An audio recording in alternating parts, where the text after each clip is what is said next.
Billy Bunny and Mr. Tootie Owl, story number 5. Let's see, I left off in the last story just where Billy Bunny landed on the bank of the river.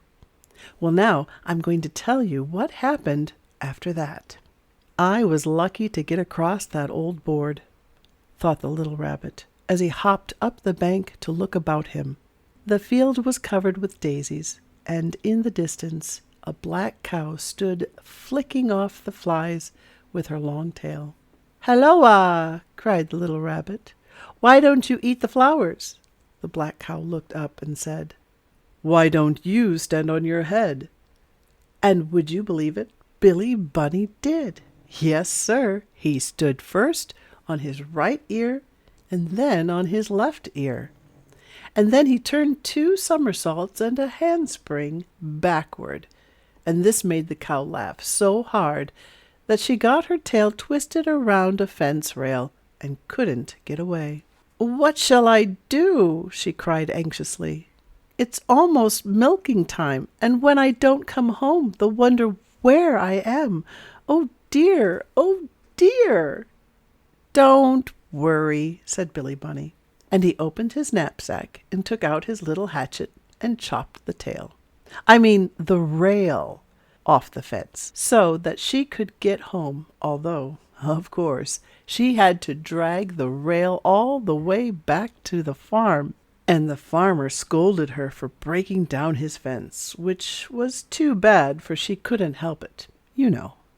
Well, after that the little rabbit hopped away, and by, just as it was getting quite dark, he came to a big pile of wood. "Now this will be a good place for me to sleep," he said to himself, and looked about for a hole to squeeze into. But oh dear me, and oh dear you! A big owl flew out and hooted and tooted 3 times and a half, and then winked his eyes at the little rabbit until he was so scared he could hardly stand up. "Oh, please, Mr. Owl, don't hooty-tooty me so. I don't mean any harm." "What are you doing in my wood pile?" asked the blinky old bird fiercely. "Trying to steal my wood, eh?" "Oh, no, Mr. Owl," cried Billy Bunny. "I was only looking for a place to sleep." "I don't believe you," screeched the blinky-winky bird, and he made a grab for the little rabbit with his hooked feet.